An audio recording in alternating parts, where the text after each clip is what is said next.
The Galactic Council had ruled unchallenged for 12,000 years.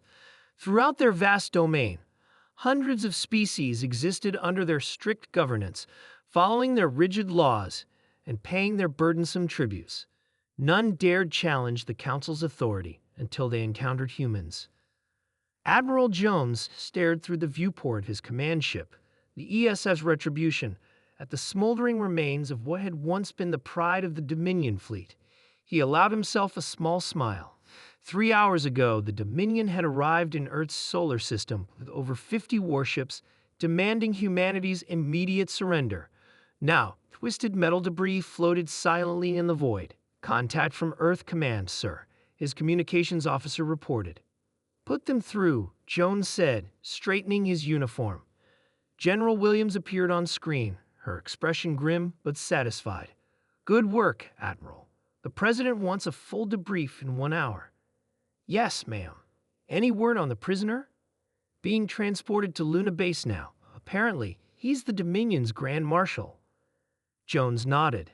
"He seemed quite shocked when we disabled his fleet." Williams smiled thinly. "They all are. They never expect the primitive monkeys to fight back." Grand Marshal Corvus had never experienced defeat. In his 3 centuries of military service to the Dominion, victory had always been assured. Lesser species simply submitted once they witnessed the might of a Dominion armada. That was the natural order. Now, shackled in an interrogation room on Luna, Corvus struggled to comprehend what had happened. These humans, these upstart mammals who had barely achieved spaceflight, had obliterated his fleet in less than an hour. The door slid open and a human female entered. She wore no uniform, only simple civilian clothes. "I am Dr. Lisa Thomas, representing Earth's diplomatic corps," she said, taking a seat across from him. "You're Grand Marshal Corvus, correct?" Corvus glared. "I demand to be treated according to my status." The Dominion will do nothing," Dr. Thomas interrupted, her voice calm. "Your remaining forces have already retreated beyond Pluto's orbit. We've intercepted their transmissions. They're in disarray. Impossible. The Dominion spans thousands of systems."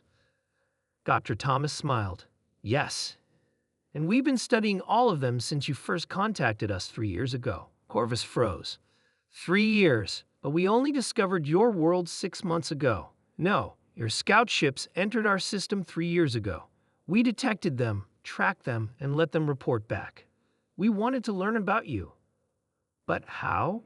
Your technology is different from yours, she finished. Not inferior. Different. You see, Marshal, your Dominion has been unchallenged for so long that innovation has stagnated. Your weapons, shields, and tactics haven't evolved significantly in centuries.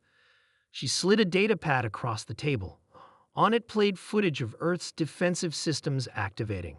Thousands of small, autonomous drones swarming Dominion ships, finding weaknesses, exploiting them with surgical precision. Humanity has spent its entire history fighting itself, Dr. Thomas continued. War drives innovation. We've had to constantly adapt, improve, outsmart our opponents. When we united as a planet 50 years ago, we didn't stop developing military technology. We accelerated it. Corvus stared at the footage in horror. This is why the Council has protocols against developing new weapons. This chaos. Your Council calls it chaos. We call it progress. In the war room beneath Geneva, Earth's leaders gathered to discuss their next move. Representatives from all major nations sat around a circular table, screens displaying real-time data from across the solar system. The Dominion fleet has fully withdrawn, announced Admiral Jones. Our deep space probes show they're regrouping at their nearest colony, approximately 12 light-years away. President Rivera nodded. And our strike teams? All deployed as planned, replied General Williams. Teams are infiltrating key Dominion installations throughout their territory. Within 48 hours, we'll have control of their primary communications network. Dr. Thomas cleared her throat. I've completed my initial assessment of the Grand Marshal. He's genuinely shocked by our capabilities. The Dominion truly believed we would surrender immediately. Arrogance, muttered the Chinese representative, Director Lai. They assumed technological superiority based on their age. not understanding that conflict breeds advancement. Precisely, agreed Dr. Thomas. Their society has been stable for millennia. They'd forgotten how to adapt. President Rivera stood, addressing the assembly.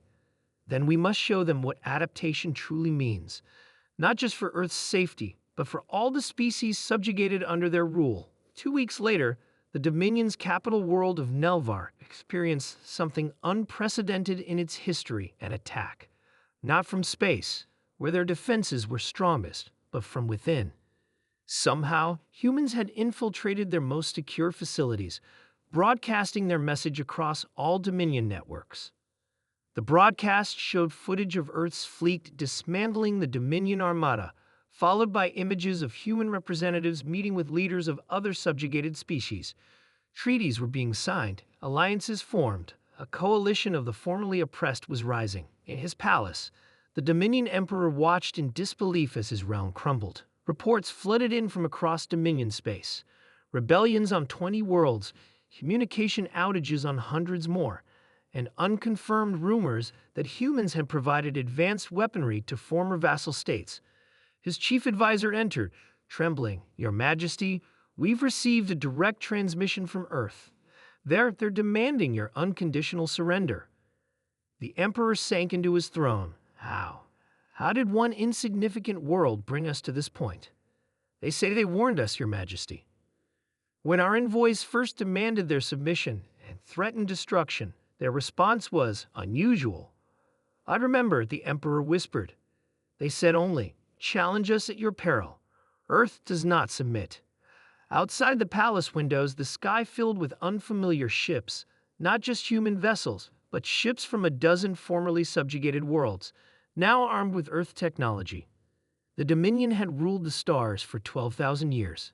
It had taken humanity just 3 weeks to turn it into ashes.